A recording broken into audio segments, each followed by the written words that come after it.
joining. Let me take just a moment to get myself set up. That was like the longest S in the world. What is it?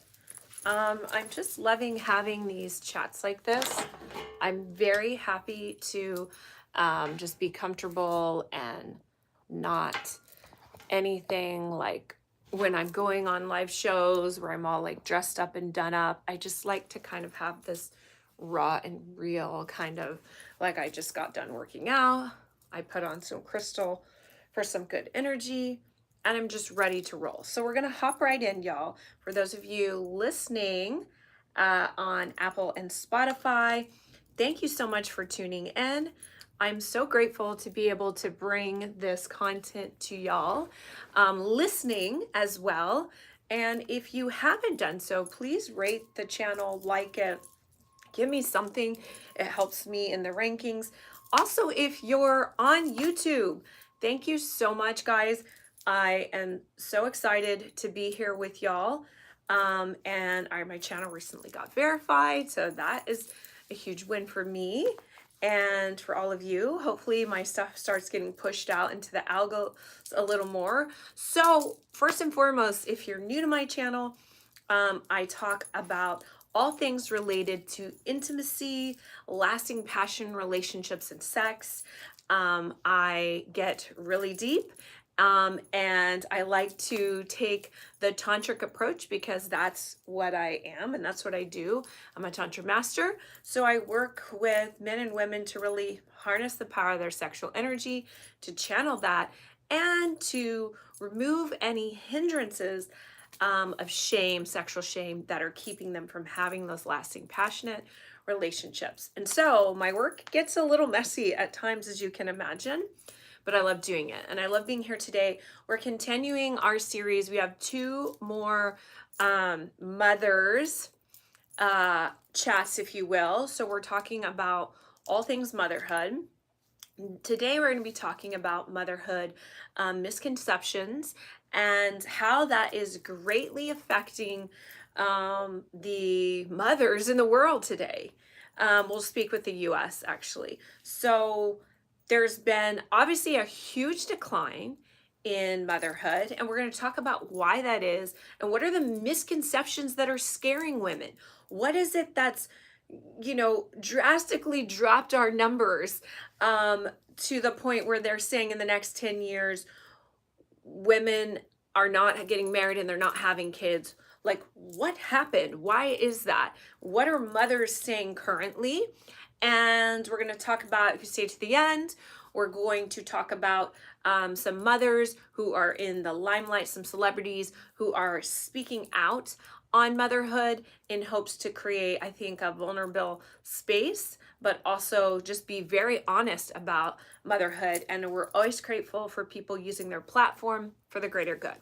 So I'm going to take a little drink and let's dive right in.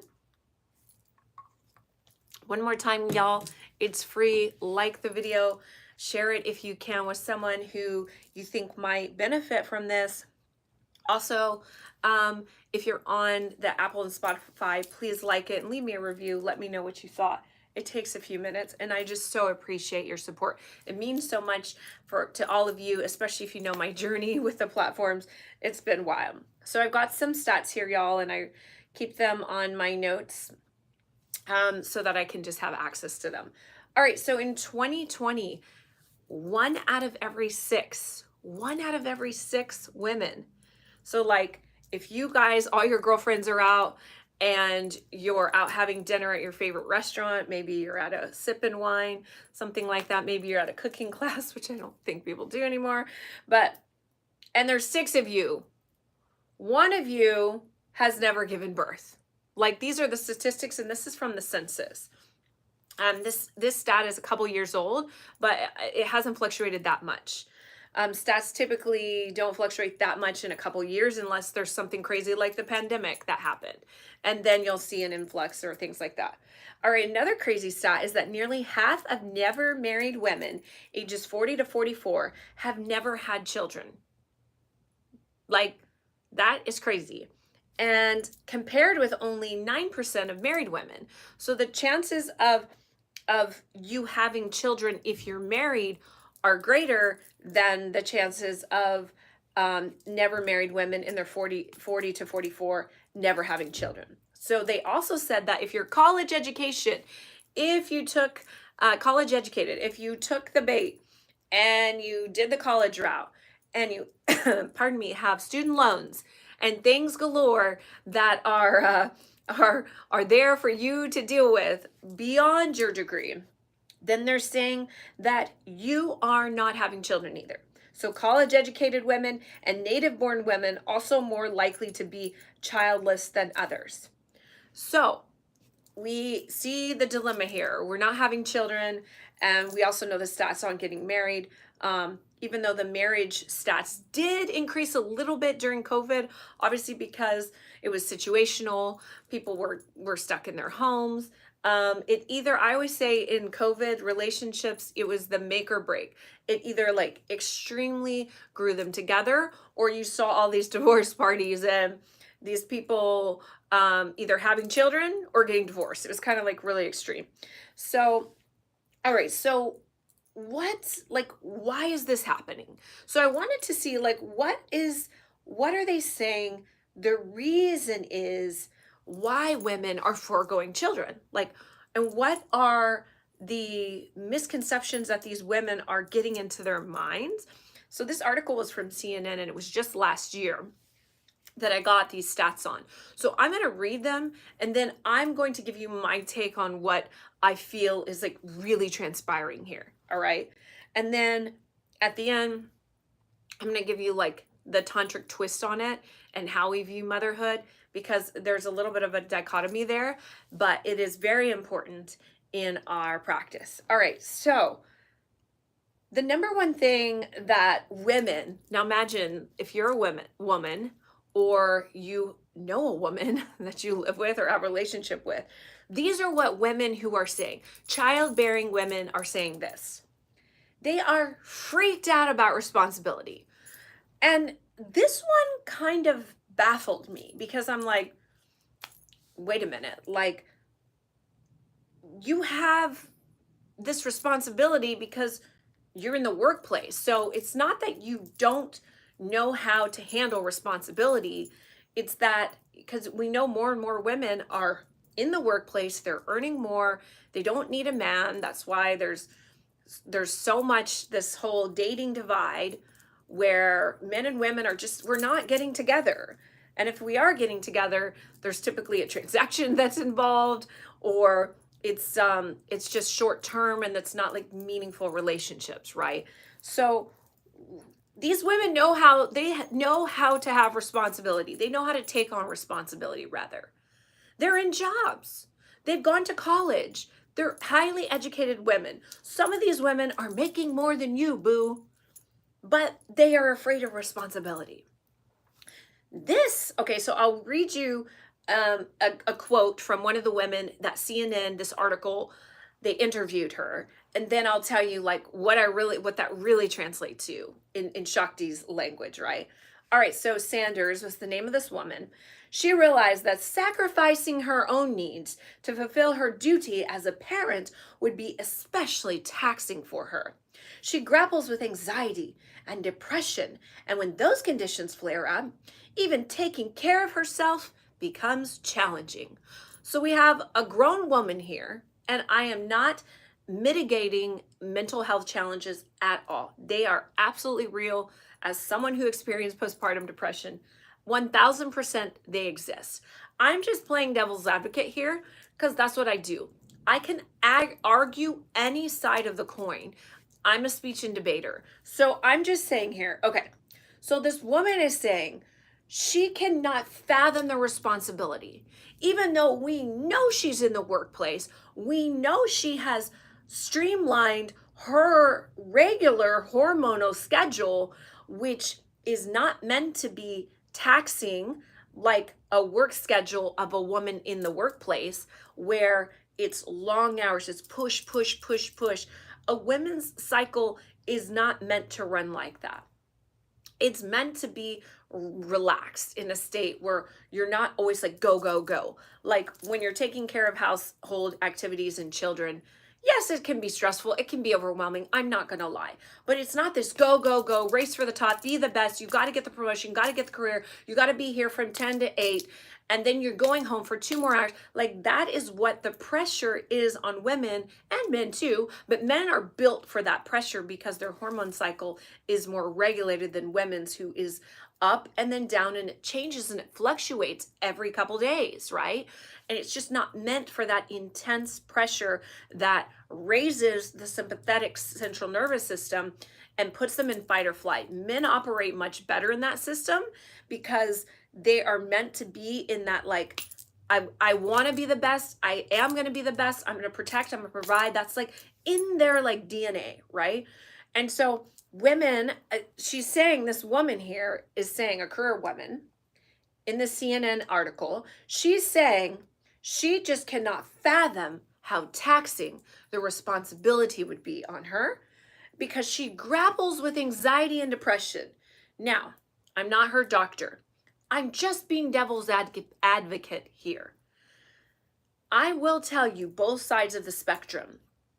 I've been the childless woman who was depressed, who was unhappy, who knew that there was a higher purpose, a higher calling on my life, and that was to be a mom, and that was to be nurturing, and that was to give selflessly, and to give life into my son, and to take that energy. And I happen to also nurture my clients and things like that, so it was a little different.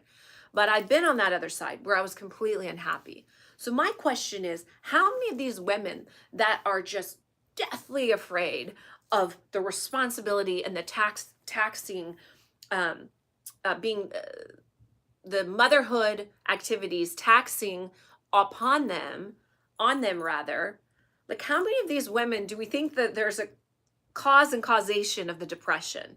Like you're alone, you're working in a man's world, if you will, not to sound too anti-feminist, but you're working in a workplace that's made to operate on men's biological clock of hormones rather than a woman's. And so how many of us think that maybe some of that depression and anxiety might be correlated to the fact that you don't have a spouse?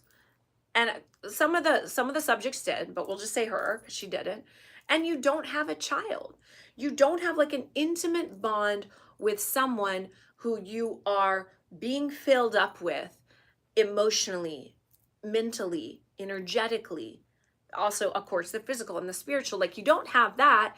And on top of that, you're not being able to experiencing the joys of motherhood. And it sounds so cheesy, but I promise you that it is cheesy, but it's also true. And we'll get into the other side of motherhood too. Absolutely, there's two sides. So I was just kind of like rolling my eyes a little bit when I was reading her quote of why she fears responsibility. So that was one of the top reasons why women were saying, motherhood, no thank you. And because they're afraid that they're going to have to sacrifice her own needs to fulfill her duty as a parent. And that's going to be taxing on her, and the anxiety and the depression that, again, I said might just be because she doesn't have that intimate connection with a spouse and with a child, that joy that comes from that. It gives you like a sense of purpose. Is it hard? Yes. Is it taxing some days? Absolutely. But does it give you a reason to get up in the morning? Absolutely. Does it feel like there's a part of you, another side of you? Like this in my work, I talk about an archetype, like another archetype of you, this other side of you that's like birthed. And that is like, it's fulfilled from being a mother. Okay, so that's reason number one of why women are saying motherhood, no thank you. According to this recent CNN article just last year. For those of you just joining, I'm just kind of keeping you up to speed with where we are. All right. The second reason women are saying motherhood, no thank you, is for fear of lack of support. Now, this one, I actually was like, okay, I could wrap my head around it. All right. All right, guys, I just took a little drink of my protein drink. I just finished at the gym. So, all right, forgive me. Here we go. The second reason is fear of lack of support. Okay. What does this mean? So the women were quoted to say, and they have articles like co-signing saying, yeah, this is true. In America, in the United States, there is no national paid parent leave program at all. Like, it doesn't exist. Okay. Childcare can be very expensive or hard to find. And they said women are still more likely to, of course, bear more of the responsibilities, parenting responsibilities, and household tasks, which I think we kind of know, right? We understand that. I'm not saying that there's not men who aren't, dearest dad and who don't like hold down the fort. But as a general rule of thumb, we live in this world that 50 shades of freaking gray now. Everyone wants to say, oh yeah, but let's just talk about what we know. And yeah, the way the world's going, that might change. But what we know, most of the time, women are probably doing more of the household load, right? They're probably doing the grocery shopping. They're probably cooking the food. They're probably doing most of the cleaning. Now, a lot of things come into play here. We have income bracket, we have all these things. So maybe they have help, but we're just saying as a general rule of thumb, most of the time when you think of having children and the responsibilities that are attached, we are mostly thinking that the men are in the workplace bringing home the bacon, and the women, that's a bad example for a plant-based, and the women are cooking it, right? The men are going out and bringing the food in, and the women are baking something. They're making something. So the women in this that were polled were saying, listen, lack of support. I feel like if I have a child, and you imagine these women are working, right? I'm going to have all the responsibility on me. Like, it's going to be shouldered on me. I'm going to have the responsibility, pardon me. And I don't want that because he's the husband or dad isn't going to do much. I'm going to have to do this. Plus I'm working. And so this is what women are thinking, right? Plus they're saying, I live in America and America has absolutely nothing in regards to paired parental leave. Now I know in Europe that they have that. Mothers and in some cases fathers have paid maternity leave, right? This is like a normal thing for moms and dads to get this time to bond with their child. So women are saying there's no support, not doing it. However, I think we have to look at other cultures and kind of see what they're doing and what's helping them and what we're not doing and learn from that, right? I happen to be multiracial, so I don't necessarily yes, I grew up in the United States, but actually I grew up overseas, but I'm American. I consider myself more culturally open simply because I'm Moroccan, I'm Mexican. I grew up in Thailand. I did my training in Thailand. My son's father's European. We've been to countless European countries. I have been all over. So I consider myself more culturally open. And I believe that a lot of places in the US are doing things so much better than we are. And when it comes to things like this, okay, so I want to kind of give just a little bit of a backlash from the lack of support. Yes, childcare is extremely expensive. I do agree with that.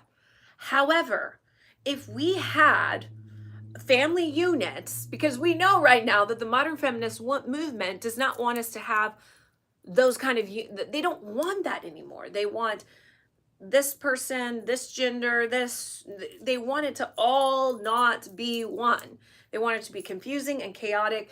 And that modern family that we know in theory creates more healthy, well-balanced children. Of course, things happen. And yes, some of the best people, innovators on the planet have come from single parent homes. But we're seeing as a general rule of thumb, it is better for children to grow up in a dual parent household.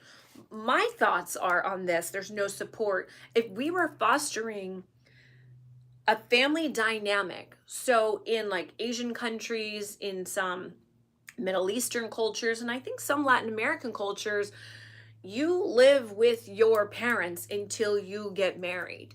And then even when you get married, sometimes depending on the culture, you move into that family and you take care of your aging parents.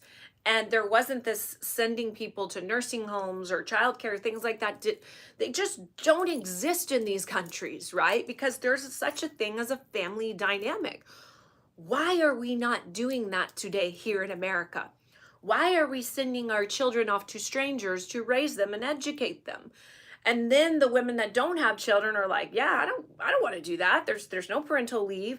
I don't have family. I'm a single woman. I live alone. I do everything alone. Of course you're depressed. You're alone. Like, don't get me wrong. There's days when I want to just be alone. They're very, very few and far between. When I just covet a little bit of time to myself, to maybe go to the gym, to get a Thai massage, to go see a healer, to get someone to touch and work on me, because I'm always touching and working on everyone else, including my son. So yes, those moments exist. But if we were cultivating more of that family dynamic, where we're talking about keeping that nucleus family together, and not just the nucleus beyond that, we're supporting our aging relatives, I don't think women could use that as an excuse, like we don't have lack of support for not having children. All right, so that was point number 2. And then, okay, if you're just joining, we're going over the top reasons, according to a recent CNN article, that women are saying motherhood, no thank you. All right, the next one is,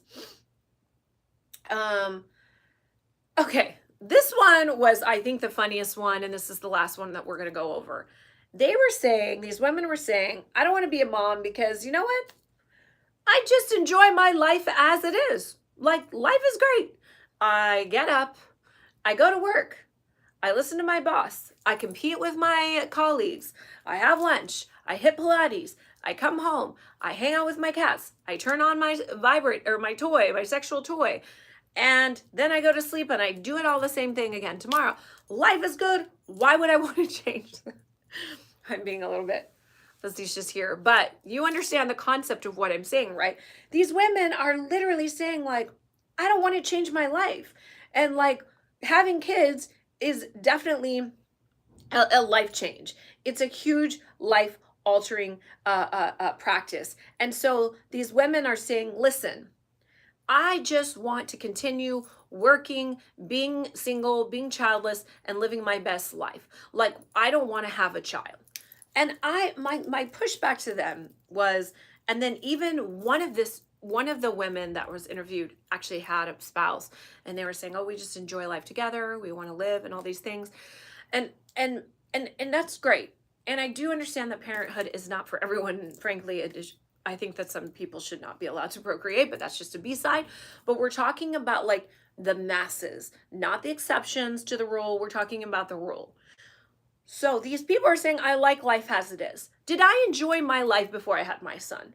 Absolutely. Now, I did have a pretty traumatic life. I have been very open and honest. But even in the moments of trauma, and even on the other side of some of that trauma, I had some of the most amazing experiences in my life. You know, I went and studied Tantra in an ashram in Thailand and lived on an island for a year. And all I did is eat, sleep, and breathe Tantra and yoga. And I loved it. I had some of the most profound experiences of my life in that time. Really. You know, got to go to Dubai with a royal family, saw some of the most craziest stuff. This was before going to Dubai was even a thing. This is before OF girls were doing it. This was just like a thing where we were called to go and be a part of his birthday as models, like legitimately. And this is a long time ago. I am not saying I model now. This is when I was a young thing. So I've had some profound experience, and yes, I enjoyed my life. As traumatic, as intense as it was, there was great experiences. But honestly, as a parent now, and if you're a parent, you can relate. And if you're not, you have something to look forward to. I have a hard time looking back in my life and remembering the times without my son. It's like hard. I was like, yeah, that was great, but like my son has 10x the quality of my life because because he's just such a dope kid to be around. And yes, we go at each other sometimes. And yes, he's a Taurus Aries and we butt heads. But even in those moments, like I see how strong he is and strong-willed. And I'm like, damn, this kid is like a force for good. And so a force for God, and I get excited a little. I was like, wow, he has some of me in him. Like, this is amazing. So when I hear these women saying one of the reasons why they're not having children is because they like their life as it is. Of course, you like your life but as it is, but you'll never know what it's like until you have a child. And then you can compare the two. Like, having a child is such a grave responsibility, absolutely. But it's the most amazing thing I've ever done in my life. And I've had some pretty crazy, profound experiences, physically, energetically, mentally, spiritually, sexually, all of them. And they all pair into comparison of the birth of my son and having some of these experiences every day, some of them traveling with my son. Like, my life just it's not the same. So these women are just blinded by the fact of, I'm gonna have to give up something. I like my life as it is. I don't want to have to give up this to sacrifice motherhood. And it's like, what? Like, how do you know what motherhood is going to be until you go there? You can't experience that. And yes, it's a risk versus reward, but that's life.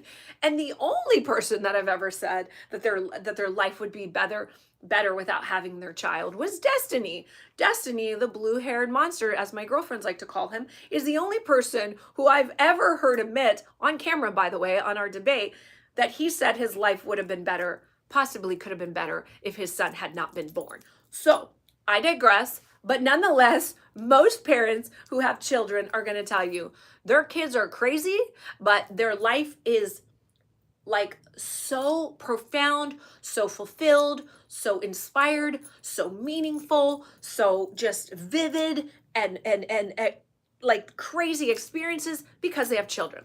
So these women are just completely missing out because, quite frankly, they're selfish. And we spoke about this last time on my one of my previous lives. All right, so we finished the list. Now, the one thing I thought was so funny is that these women were very angry.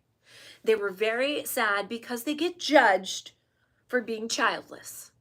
And it's like, what do you guys expect? You know, like, what do you ladies expect, rather? Like, you just expect that people are going to be like, yeah, okay, cool. No, like, people who have children, you think we have some ulterior motive for you to have kids.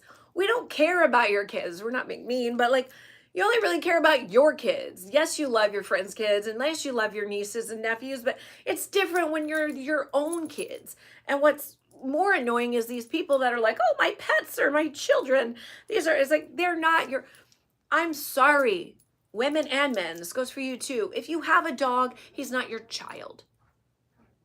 They're not your children. You cannot leave a child in the street, in the wild, and it fend for themselves. You can leave a dog and or a cat, and they will figure it out.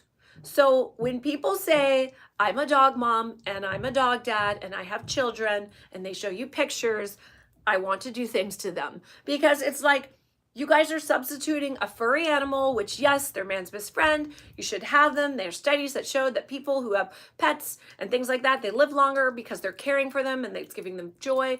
But how much more do you think a child will do than a pet? It's like, come on, like, what is wrong with, like, you heard of those sayings that people who talk about, like, they got their degrees, but they're just dumb. Like, they're idiots. You went to school and you spent all this money, but you're still dumb. So they're upset because people are saying that they're being judged for being childless and being dog moms. Well, too bad. So I thought that it would be interesting to just read a couple of these quotes from people. You know, people say they don't care about celebrities, but that's bullshit. They're in the news, they're in the media. We watch them, we see them in movies, we listen to their music. And so I always like to give praise where praise is due. And I appreciate these celebrities who are speaking out on motherhood. Because let's just be honest here. I will tell you, I only have one child, but I plan to have at least one or two more. Being a mother is the most mind-effing experience of your life. because you look at this child that's partially you, and for whatever reason, my Moroccan genes were so strong. My son is like a mini me of him. He doesn't barely even looks like his dad. The only thing he looks like in his dad is his height, and he has like curly hair because he's mixed. You know, his father's from Mali and from Belgium. And so you see this child that's like really a spitting image of you, look up at you and have some of the most intense behavior, like crazy things that come out of their mouth that they say to you, but also at the same time, some of the most loving and kind and just such heartfelt words and actions that come out of this child. And this child is a part of you. And so it's like a reflection of you really behaving really well or behaving really terribly. And either way, you're just amazed. So like the whole plight of motherhood is that it's unexpected, it's turbulent, it's, you know, fantastic some days, it's scary other days, it's overwhelming, it's just a plethora of emotions, but it is always, always, always, and when I say always, I mean it, rewarding and fulfilling. Because as your child grows, and my son just turned 9, they change, their personality change, they start to value you, they start to listen, they start to want to learn from you. And it becomes like an extension of you, and what you say, they listen to until they get, I'm sure, in their teens, and they value. And it's just a mind F. You're just like, I just cannot, it's just like the most intense movie, and the twisting endings and the twist, you know, the twists and turns that happen in these like movies where like, oh my God, like I never expected that. And then the ending's different. And then there's like an alternate, that is like what's having a child is. It's entertaining. It's, you cry, you laugh, it's all these things. And so I would be remiss if I said, it is easy, it's breezy, easy breezy, cover girl. Like, no, it's none of those things. But it's absolutely worth it. And what it does for women from the tantric perspective, pardon me, is it cultivates like this inner force within you, this inner feminine force that is like, I will fiercely love, I'll fiercely protect, I'll nurture, I'll create, I'll honor, I'll serve. And it makes you a better person.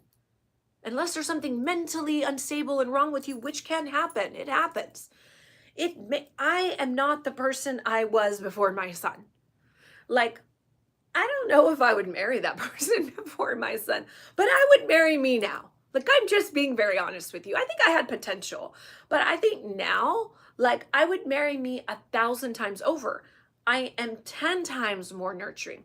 I didn't even know that was possible. My friends have always said I'm the most nurturing person on the planet. My girlfriends, the guys I've dated. But after having my son, that just changed because there's a heart opening. And in Tantra, we say like it's a heart activation. Your heart chakra opens to a level that's like undescribable. And you want to give more, serve more. You want to do anything selfless for this child, which is why I had natural birth, which is why I never fed him baby food. He never had a bottle. He never had a pacifier. He never had a meal that wasn't cooked by me. He never had a binky in his mouth. He never had a blanket or an animal that he drugged around. He had me. I was that for him because I just wanted to be this divine, feminine, nurturing essence for him. And I became that. And I became a 10x version of myself. So I want to read a couple. I'll close with a couple of these quotes from celebrities that I thought were quite funny and also quite just real. So we'll start with Cardi B. She said, Cardi B told Vogue, I didn't think it would take my body so long to heal. I thought 6 weeks was going to be good enough. No, bro, my ASS is broken. This baby broke me. Basically, Cardi B was just saying, you know, motherhood took a long time for me to heal. Like, giving birth took me a long time to heal. And I think that that's a misconception that women don't understand. Postpartum, post-birth, that is a process in itself. As long as you have a loving, supportive community, spouse, family to help you through, you're going to be fine. But people think birth is just the pushing out. No, the real stuff comes after that fact. And I know we'll talk about that on another live. All right, the other comment that I really liked from Hillary Duff. She said, Hillary Duff, she did She's done a bunch of shows. I think she's a singer too. Anyways, she said, I love my kids more than anything. She told Refinery, I can't imagine not being a parent, but I don't always like them. I love she was just honest. And I feel that way sometimes too, truthfully. I'm constantly cleaning up after them, and they're both always running in two separate directions. It's absolutely exhausting. It's also the best, most rewarding thing. I love, again, she's just being honest. She's saying, I love my kids. Sometimes I can't stand them. Clearly, they're both different. So they're doing their different personalities, can be a struggle. Again, I'm here for the vulnerability. I'm here for the rawness, the realness, because everything in life right now is so fake. And if you've seen me, you followed my work, I try to just show it how it is, tell it how it is. In fact, a couple years ago, I told too much. So now I pulled back a little bit because I realized that was like hindering my relationships by oversharing my personal, intimate relationships. So now that's the only thing I've reined in. But otherwise, I'm raw and real with you because I don't think there's any other way. All right, this one was funny. Serena Williams, everyone knows her, tennis extraordinaire. She said, well, last week was not easy for me. She wrote on her Instagram, not only was I accepting some tough personal stuff, but I was just in a funk. She said, mostly I felt like I was not a good mom. Been there. I read several articles that said postpartum emotions can last up to 3 years if they're not dealt with. I like communication best, talking things through with my mom, my sisters, my friends. Let me know that my feelings are totally normal. I will say, someone who suffered from postpartum, like I was depressed, guys. When I say this is real, it is real. Like whatever Tom Cruise and all these men say that doesn't exist, it freaking exists. And if you know me, you know I'm completely holistic. I've been a vegan, plant-based since 6th grade. Don't even have an aspirin in my house. I got on medication like they were passing out candy on Halloween because as soon as I felt that twinge of some crazy thought in my head, I knew I wasn't okay. I did try the herbal remedies. They were not working fast enough. And I made the decision that my son's life is more important than me staying holistic and doing the natural remedies because it just wasn't working. So I went to my psychologist and a psychiatrist rather, and I got a prescription. I did stay on it for 3 months. I had a low dosage and I was still able to breastfeed with this dosage. It was low enough that it was okay. And I weaned myself off, which I shouldn't have done. I should have gone back. And I, haven't been on anything since.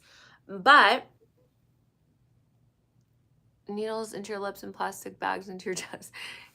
I love it that I get guys who probably have never had a woman actually in their presence making comments, but that's going to happen. Okay. So the last comment I want to read is from Blake Lively. She's a big Hollywood star. And her thing is, she says, having a baby is just living in the constant unexpected. She said, you never know when you're going to get crapped on or you're going to get a big smile. And when that smile immediately turns into hysterics, it might be like living with a drug addict. So again, another real, just like truth of motherhood and how it's raw and real and it goes up and down, but it's still worth that experience versus not having it at all. And I think that's the message that women are not getting. They're just getting, it's going to be hard. I'm going to lose my identity. I can't work all these hours. I can't rely on a man. There's no support system. I like my life how it is. And so they're foregoing motherhood. I'm depressed. Is there any yoga for me or should I end it? Okay, so you should not end it.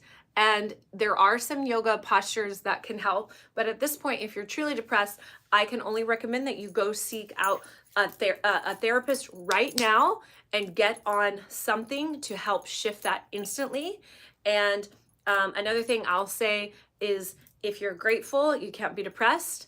So find ways to feel grateful, move your body every single day, but seek medical attention first. I'm going to block this person, Trez Dank, because he commented on my holistic practices. If I'm going to talk real quick to his comment about needles, just because I'm a biohacker. Yes, I have put needles in my face, but I believe in stem cell therapy. And so I use my own collagen my own basically platelet-rich plasma, but that's then pulled from my arm, spun, and put back into my body to create more collagen. So that's completely natural. It's not a filler. So idiot, you might want to do your work.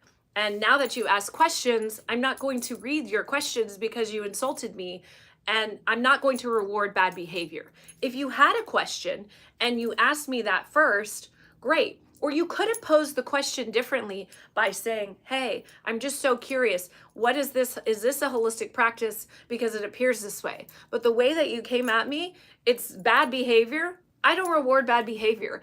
And maybe you got rewarded with bad behavior, and so you use it today to try to get what you want, but it's not going to work with me. It doesn't work with my son, and you're acting like a 9-year-old, so it's not going to work with me. Your tactics aren't going to work with me either.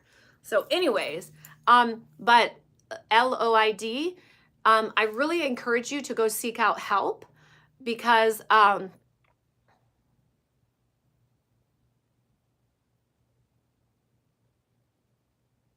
okay, yeah, you're definitely getting blocked. This guy, you know what I think is so interesting? I want to address this. And I know, like, I just did a Bravo TV segment with this big reality couple, and they're having a hard time. And so I've been tagged a lot of places. And I know that the more my stuff gets out there, the more that the comments are going to come. But my thing is just so interesting with these grown men with testicles and with a lingam, who come on to an online platform, which is basically Destiny's demographics, which is funny that you said that. Destiny got famous because he catered to a bunch of incels who never get laid, who never do anything, who mostly probably live with their mom in their basement. But the one thing they can do is sometimes form sentences online to put women down. And if you watch Destiny's content, most of his content is just putting people down. But I guarantee he wouldn't do that to a lot of people in person, because he wouldn't have the guts. And I know you wouldn't either, sweetheart. And so my wish for you is that you do the work and become the man that you were never shown to be. Whether you didn't have a father, whether you have mommy issues, whether you're just an eggplant, I don't know what it is, but look yourself in the mirror and see if the man that you are is attracting a woman who would want to serve you. Because I guarantee you, I know women from all over the planet, none of them would even be in the same room with you, let alone give you a shot. So do better, be better. Free advice you won't get on Destiny's platform, but what you will get on his platform is how to put people down and how to peg. End of story. Why do I think women shouldn't be leaders? Great question. I don't think that women shouldn't be leaders per se. And I know sometimes, like on Jubilee and things, I get taken out of context. But I feel that women should not be in positions of leadership that affect masses of people, like presidency, things of that nature, because I feel like women's emotions are too all over the place. I mean, I don't feel that way. That's true. Just look at our hormones. Just look at every 7 days, our hormones are fluctuating. We're going through a different phase in our moon cycle, in our menstruation cycle, if you will. So I think that we're more irrational. We're not as logical. And there are studies that show that women tend to be more right brain. Men tend to think more left brain. Yes, there's exceptions. Because of what our bodies are designed for, to be able to create life, to give birth, to nurture, to do a lot of things at once. We can cook, we can nurse a baby, we can talk to a man, we can be on a call, we can do a lot of things at once. So we're good at multitasking, but when it comes to zeroing in and being single-pointed focused, a lot of women struggle with that because our brains, our chemistry just isn't designed that way most of the time. So for that reason, I feel like too much is given, much is required. And I don't think women should be in those types of extreme leadership positions like presidency, things that, like I said, are affecting the lives of thousands, millions of people. Now, we are leaders in some sense. As mothers, we're leading our children most of the time, because if you think about it, most of the time, the women are at home with the children. The husband's out providing, And yes, people are working 2 jobs today, I know, but as a rule of thumb, as I said before, women are more nurturing, especially in the first few years of life. They're not nursing, the women are nursing, they're tending to them more. And so I think women, in a sense, do have a lot of leadership qualities in regards to children. But I just personally don't believe that women should have that responsibility. Just me. And I know modern feminists hate that. Even if I had a daughter, I would never encourage her to be in that kind of position. I would tell her, yes, you can change the world. Yes, you can be effective by X, Y, and Z, but I would not encourage her to do things of that nature, if that makes sense. Name one women dictator. Well, actually, if you look at history, you can, and God, I can't think of the book right now, but there is a book that talks about like women leadership. Oh, that is it. It's Robert Greene. It's one of Robert Greene's books where he talks about the seduction, laws of seduction. I'm not getting it right exactly, but I read it and it's fascinating. And he talks about women using their prowess and their sexual powers to influence a lot of leaders, including Cleopatra, including Hitler, including a myriad of other powerful men, that these women used their powers of seduction and influenced men to get what they wanted. And so I don't know about women dictators, but women definitely using their powers of seduction to influence men that had a lot of influence. So I definitely think women are certainly powerful. But if you look at a lot of the women that were influencing a lot of these men, was it always necessarily for the best? I mean, well, you look at Cleopatra, what she did for her nation, but in the end, you know, her fate was kind of sealed. So I don't know. That's a tough question. That's a tough question. I just think that it's a lot of responsibility. And what I guess my main thing too is when you take on that role of like a leader, a dictator type thing in politics or in things of that nature, it's a very masculine dominant role. And I feel like women sort of start getting into that energy. And it's hard to flip flop and go out of those masculine roles of having to make decisions where you don't even, you just think, you just act. And if you're a man and you're in a position of leadership, you know that sometimes there's a lot of options, but there's like an intuition that comes and you know exactly what to do. It doesn't even take a long time, you just know. I know. Exactly. I was simply stating the fact. This person is saying Cleopatra was born 4,000 years ago or so. Correct. I was simply saying this is what we can learn from history, but I do not feel that women should have those roles. I just personally don't. Do they have power? Do they have the power of seduction on their side? Sure. But those types of roles, I feel, make women more masculine and more masculine dominant. And I don't think that's a good idea for sexual polarity, chemistry, motherhood, nothing. I just don't think that. But anyways, not your everyday Ashley. Jennelle. It looks like someone that possibly knows me, but I don't know because I can't see the profile picture so small. But anyways, I'm going to hop off.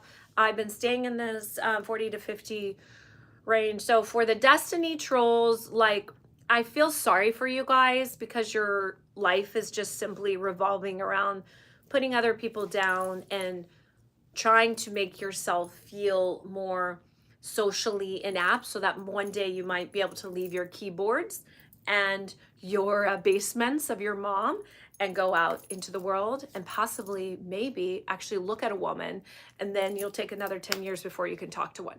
So those the people that are influenced by Destiny, I do feel sorry for. But for everyone else who asked legitimately sound questions, I appreciate you. Please like the video. It's free.